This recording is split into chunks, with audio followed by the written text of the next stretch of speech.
Mittal. Welcome all of you on my YouTube channel.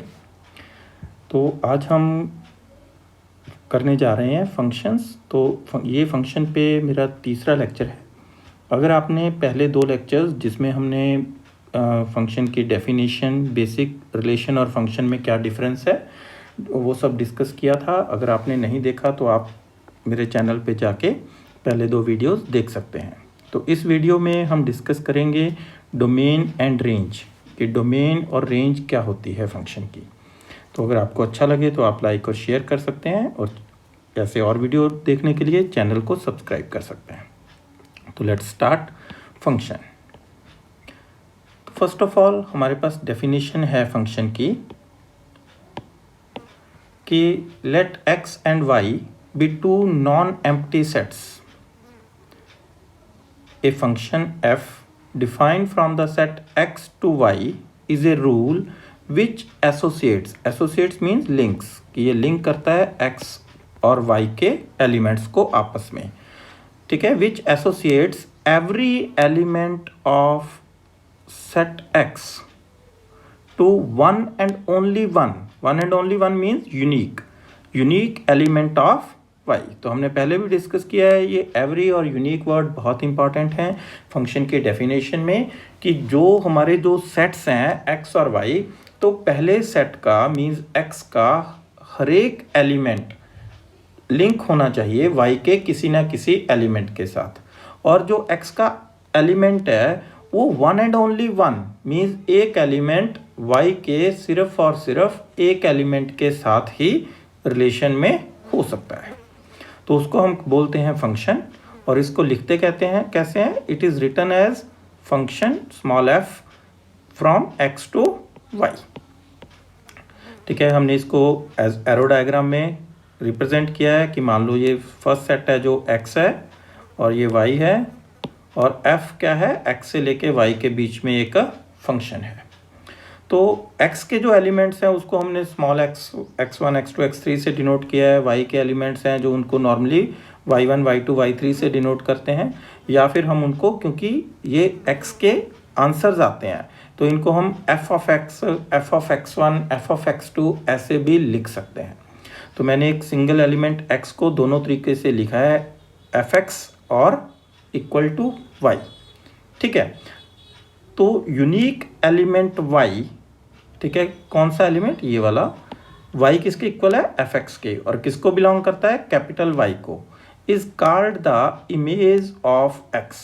Means ये जो y है हम बोलते हैं कि जो y है, y क्या है, y x की इमेज है, ठीक है। x इस तरफ आके y के साथ रिलेशन बना रहा है, तो y क्या है, x की इमेज है, और x क्या है, x is called pre image of y। तो x को हम बोलते हैं प्री इमेज और y को बोलते हैं इमेज ऑफ x। तो यहाँ एक चीज़ नोट करने वाली है कि अगर नॉर्मली जो +1 +2 का सिलेबस है उसमें कहीं पे भी कॉम्प्लेक्स फंक्शंस नहीं आएंगे हमारे पास। तो अगर x और y दोनों के दोनों जो हमारे सबसेट्स हैं वो रियल नंबर्स के सबसेट्स हैं, तो जो फंक्शन बनता है हमारा, क्योंकि उसकी जो इनपुट है, जो x की वैल्यूज़ हैं वो भी रियल है, और जो उसके आंसर्स आएंगे वो भी रियल आएंगे, तो इस फंक्शन को हम रियल वैल्यूड फंक्शन बोलते हैं। ओके, तो हम रियल वैल्यूड फंक्शन लिखें या ओनली फंक्शन लिखें, हमारा मतलब इस पूरे वीडियो में वही रहेगा, रियल वैल्यूड फंक्शन।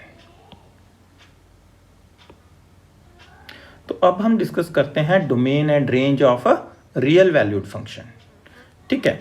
तो जब हम लिखते हैं कि f is a function from x to y, तो जो फर्स्ट सेट होता है हमारा x, इस पूरे सेट को हम बोलते हैं domain of the function.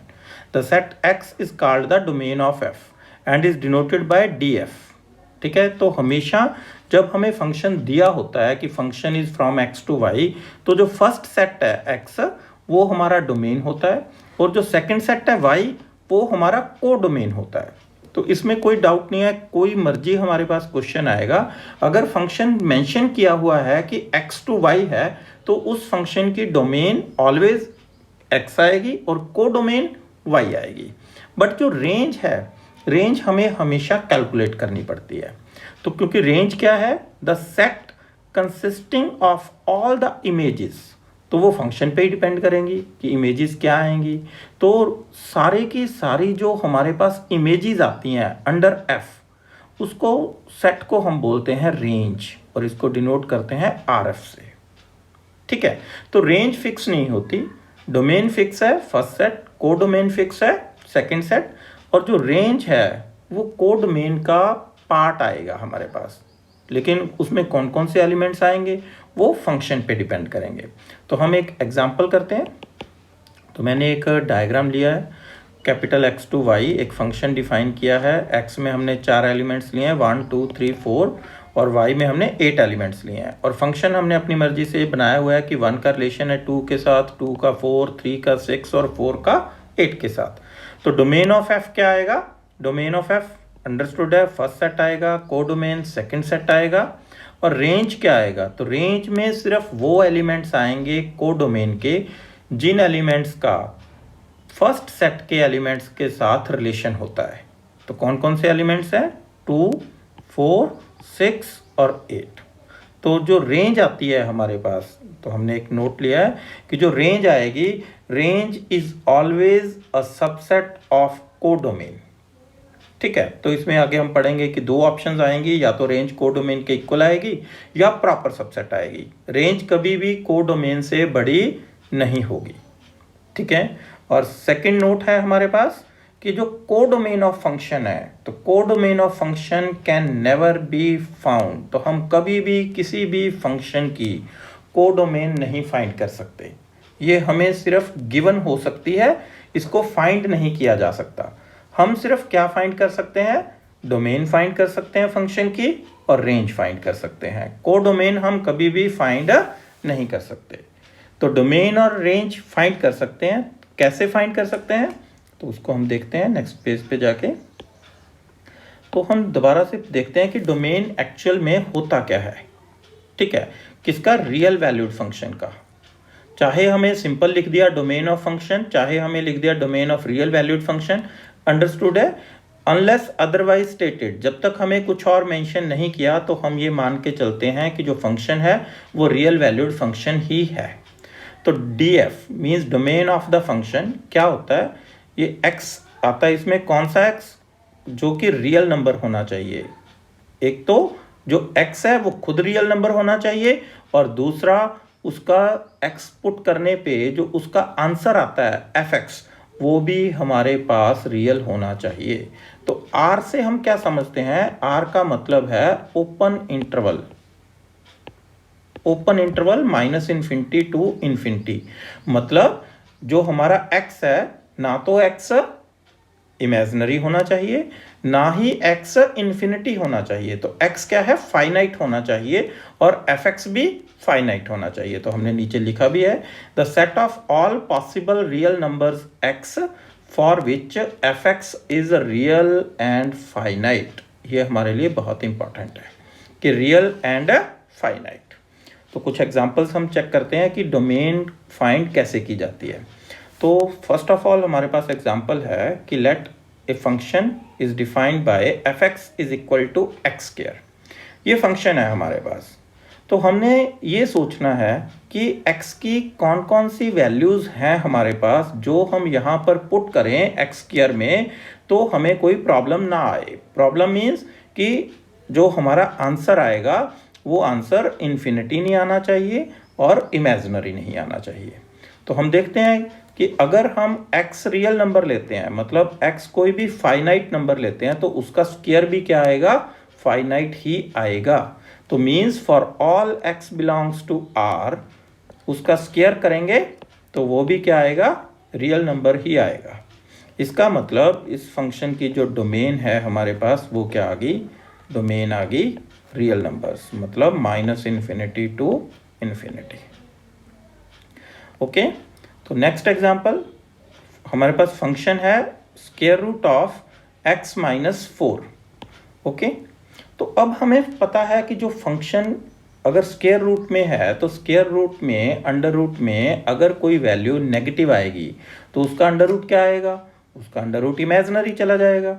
But हम क्या चाहते हैं कि हमारा जो फंक्शन है उसका जो आंसर आता है वो कभी भी इमेजिनरी ना आए। इसका मतलब हमारे पास जो अंडर रूट के अंदर वाली वैल्यू है वो वैल्यू क्या होनी चाहिए, वो value greater than equal to 0 होनी चाहिए, क्योंकि अगर ये वैल्यू माइनस में चली गई तो उसका जो अंडर रूट करेंगे वो आयोटा में चला जाएगा, जो नहीं होना चाहिए। तो इसका मतलब x माइनस 4 इक्वल टू 0 आए, कोई प्रॉब्लम नहीं है। तो इसीलिए हमने लिखा है x minus 4 greater than equal to 0। That is, क्या मतलब हुआ इसका कि x क्या आना चाहिए, x हमारा ग्रेटर देन इक्वल टू 4 आ सकता है। तो इसको अगर हम इंटरवल की फॉर्म में लिखें तो x क्या आ सकता है, 4 से लेके इन्फिनिटी तक। इन्फिनिटी पे हमेशा राउंड ब्रैकेट आती है, ओपन होता है, और 4 के यहाँ 4 के इक्वल हो सकता है फंक्शन, तो 4 पे हमारा स्क्वायर ब्रैकेट है। तो इसकी जो डोमेन है, ठीक है, तो डोमेन ऑफ f हमारी क्या आ गई, 4 टू इन्फिनिटी। तो नेक्स्ट एग्जाम्पल है कि फंक्शन जो हमें डिफाइन किया हुआ है f(x) is equal to 1 over x minus 2। तो यहाँ पर भी हम वही चीज़ देखेंगे कि हमने x की ऐसी वैल्यूज़ पुट करनी है जो वैल्यूज़ पुट करने पे फंक्शन हमारा ना तो इन्फिनिटी हो और ना ही इमेजिनरी हो। तो स्टूडेंट्स एक चीज़ का ध्यान रखना है, इमेजिनरी की जो प्रॉब्लम है वो सिर्फ स्क्वायर रूट वाले क्वेश्चंस में आती है, ठीक है। और इन्फिनिटी की प्रॉब्लम हमें कहाँ देखनी है, इन्फिनिटी की प्रॉब्लम हमें देखनी है रैशनल फंक्शन में, कि डिनोमिनेटर जो है, जब डिनोमिनेटर 0 बनेगा तभी फंक्शन की वैल्यू इन्फिनिटी होगी। तो हम चाहते हैं कि फंक्शन की वैल्यू इन्फिनिटी ना हो। इसका मतलब क्या है कि जो डिनोमिनेटर है वो 0 नहीं होना चाहिए, जस्ट क्योंकि अगर x माइनस 2 0 नहीं होगा मतलब x2 0 नहीं होगा, तो इसका मतलब f(x) क्या होगा हमारा, इन्फिनिटी नहीं होगा। ओके, तो फिर इसका मतलब इस फंक्शन की डोमेन क्या आ जाएगी, हमारे पास डोमेन आ जाएगी ऑल द रियल नंबर्स आ जाएंगे, बट सिर्फ एक नंबर पे प्रॉब्लम है इसको, 2 पे। तो हम कहेंगे कि इसकी डोमेन क्या है, रियल नंबर्स माइनस 2, कि 2 को छोड़ के बाकी सारे रियल नंबर्स इसकी डोमेन में हैं, जहाँ पे ये फंक्शन फाइनाइट भी रहता है और रियल भी रहता है। ठीक है स्टूडेंट्स, तो नेक्स्ट हम देखते हैं रेंज ऑफ ए फंक्शन। तो रेंज हमने पढ़ा था कि रेंज क्या है, द सेट ऑफ इमेजेस, कि जब हम x की वैल्यूज पुट करते हैं जो हमारे आंसर्स आते हैं, तो आंसर्स का जो सेट है वो हमारा रेंज है। तो set of images of f(x) for all x belongs to df। तो सबसे पहले हम क्या निकालेंगे, डोमेन। तो जितने भी पॉइंट डोमेन में हैं वो सारे पॉइंट्स पे जो फंक्शन की वैल्यूज आती हैं उसको हम बोलते हैं रेंज। तो अगर हम इसको सेट की फॉर्म में लिखें तो हम लिख सकते हैं कि RF क्या है हमारे पास, f(x) कौन से एलिमेंट्स आए हैं, जितने भी एलिमेंट x डोमेन के अंदर हैं फंक्शन की, उन सारे एलिमेंट्स के ऊपर जो फंक्शन की वैल्यूज़ आ रही हैं हमारे पास, वो सारी वैल्यूज़ मिलके एक सेट बनाती हैं। उस सेट को हम नाम देते हैं रेंज ऑफ द फंक्शन। तो इसको फाइंड कैसे करते हैं, तो देखते हैं एक एग्जांपल से कि हमारे पास एक फंक्शन है let f(x) is equal to 1 over x minus 3। तो सबसे पहले हम इसकी डोमेन चेक करेंगे। तो डोमेन हमने जैसे पीछे क्वेश्चन किया था, तो हम सिर्फ एक ही चीज़ देखनी है कि डिनोमिनेटर जो है वो कभी 0 नहीं होना चाहिए, इसका मतलब x जो है वो 3 नहीं होना चाहिए। तो डोमेन ऑफ f क्या आ गया, रियल नंबर्स माइनस 3। तो रेंज निकालने के लिए हम क्या करते हैं कि जो फंक्शन दिया है f(x) की जगह y पुट कर लेते हैं। तो put y is equal to 1 over x minus 3, और इसको हम सॉल्व करेंगे। सॉल्व करके x की वैल्यू फाइंड करते हैं। तो क्रॉस मल्टीप्लाई किया, x minus 3 is equal to 1 upon Y, और x की वैल्यू क्या आ गई, 3 प्लस 1 अपॉन वाई। अब एक चीज़ देखो, जो x था, x किसको बिलोंग करता है, डोमेन को, और डोमेन क्या होती है, डोमेन होती है रियल नंबर्स की। तो इसका मतलब x किसको बिलोंग करता है, x बिलोंग करता है हमारा r माइनस 3 को। हम ये लिख सकते हैं कि x किस चीज़ को बिलोंग कर रहा है, r माइनस 3 को, क्योंकि x डोमेन में से लिया है हमने। तो y क्या होना चाहिए, y ज़ीरो नहीं हो सकता, क्योंकि अगर y ज़ीरो हो जाएगा तो x क्या बन जाएगा यहाँ पे। अगर मैं यहाँ पर y को ज़ीरो पुट करूँगा तो x क्या बन जाएगा, x इन्फिनिटी हो जाएगा। बट x तो क्या है, रियल नंबर्स है, 3 को छोड़ के रियल नंबर्स है, फाइनाइट नंबर है। इसका मतलब जो y है y हमारा ज़ीरो नहीं होना चाहिए। तो इसका मतलब रेंज क्या है, सारे रियल नंबर्स आएंगे उसकी रेंज में, एक्सेप्ट ज़ीरो नहीं आएगा। तो जितनी भी y की पॉसिबल वैल्यूज़ हैं वो सारी मिलके रेंज बनाती हैं। तो y कुछ भी हो सकता है एक्सेप्ट ज़ीरो। तो इसकी रेंज क्या आ गई हमारे पास, all the real numbers minus zero. तो एक और डेफिनेशन करेंगे अब फंक्शन में हम, इक्वल फंक्शंस। ठीक है, तो उसमें हम डोमेन और का यूज़ करेंगे डेफिनेशन में। तो इक्वल फंक्शंस क्या होते हैं, two functions f and g are set to be equal if and only if. ठीक है, दो कंडीशंस हैं। नॉर्मली इस कंडीशन को स्टूडेंट स्किप कर देते हैं। हम ये देखते हैं नॉर्मली कि fx अगर gx के इक्वल आ रहा है तो फंक्शन इक्वल है, बट ऐसा नहीं होता। तो दो फंक्शन इक्वल कब होते हैं, एक तो फर्स्ट कंडीशन है कि उनकी डोमेन सेम होनी चाहिए। ठीक है, domain of f is equal to domain of g, दोनों फंक्शंस की डोमेन सेम होनी चाहिए। और सेकंड कंडीशन है कि डोमेन के हर एक पॉइंट पे फंक्शन, दोनों फंक्शंस की जो वैल्यू है वो वैल्यू भी आपस में सेम होनी चाहिए। ठीक है, तो हम एक इम्पॉर्टेंट एग्जांपल देखते हैं। ठीक है, जो हमें इस कंसेप्ट को क्लियर करने में बहुत हेल्प करती है। हमारे पास दो फंक्शंस हैं, F x log x square है और जी एक्स है लॉग 2 लॉग एक्स। तो देखने में अगर हम ये क्वेश्चन पूछते हैं कि is F X equal to G X, तो नॉर्मली हम क्या करते हैं कि जब हमें log x स्क्वायर दिया होता है क्वेश्चन, तो हम 2 को आगे ले आते हैं और 2 log x बना लेते हैं। तो हमें देखने में लगता है कि fx और gx सेम हैं, बट इसका आंसर है नो, कि ये सेम नहीं है। क्यों नहीं है सेम, why? ठीक है, तो ये सेम क्यों नहीं है, तो हम इसको देखेंगे कि डोमेन ऑफ f क्या है हमारे पास। डोमेन ऑफ f, तो हमें पता है कि जो log फंक्शन है वो ज़ीरो पे डिफाइंड नहीं है, क्योंकि log ज़ीरो क्या होता है, माइनस इन्फिनिटी है। बट हम क्या चाहते हैं कि फंक्शन की जो इमेज है वो इन्फिनिटी नहीं आनी चाहिए, वो फाइनाइट आनी चाहिए। इसका मतलब इसकी डोमेन में क्या है, f की डोमेन में सारे रियल नंबर्स आ सकते हैं बट ज़ीरो नहीं आ सकता। और g की डोमेन अगर हम चेक करें तो g की डोमेन क्या है, तो हमें पता है log x है, जो उन नेगेटिव नंबर्स का log डिफाइंड नहीं है। log सिर्फ और सिर्फ पॉजिटिव नंबर्स का ही डिफाइंड है। ठीक है, नेगेटिव नंबर्स और ज़ीरो का log डिफाइंड नहीं है। तो इसका मतलब अब g में हमें x पुट करना है, तो x क्या होना चाहिए, ज़ीरो से ग्रेटर होना चाहिए। तो g की डोमेन क्या आएगी, तो g की डोमेन आएगी ज़ीरो से लेके इन्फिनिटी तक। तो अगर हम यहाँ पर देखें तो domain of f is not equal to domain of g, so functions are, so f is not equal to g। तो हम मिस्टेक कहाँ करते हैं कि नॉर्मली जब हमें बुक में क्वेश्चन होता है तो वहाँ पर ये लिखा होता है, ठीक है, कि f of x is equal to log of X square. तो साइड पे मेंशन किया होता है कि x ग्रेटर देन ज़ीरो है, तो हम उसको लिख सकते हैं 2 log x, कोई प्रॉब्लम नहीं है। ठीक है, अगर हमें मेंशन किया हुआ है कि यहाँ पर x ग्रेटर देन ज़ीरो है तो हम log x स्क्वायर को 2 log x लिख सकते हैं। बट अगर हमें यहाँ पर ये मेंशन कर दें कि x belongs to r minus zero, तो फिर हम इसको 2 log x नहीं लिख सकते। तो इस चीज़ का हमें ध्यान रखना है। तो होप सो कि आपको कंसेप्ट अच्छे से समझ में आ गया होगा।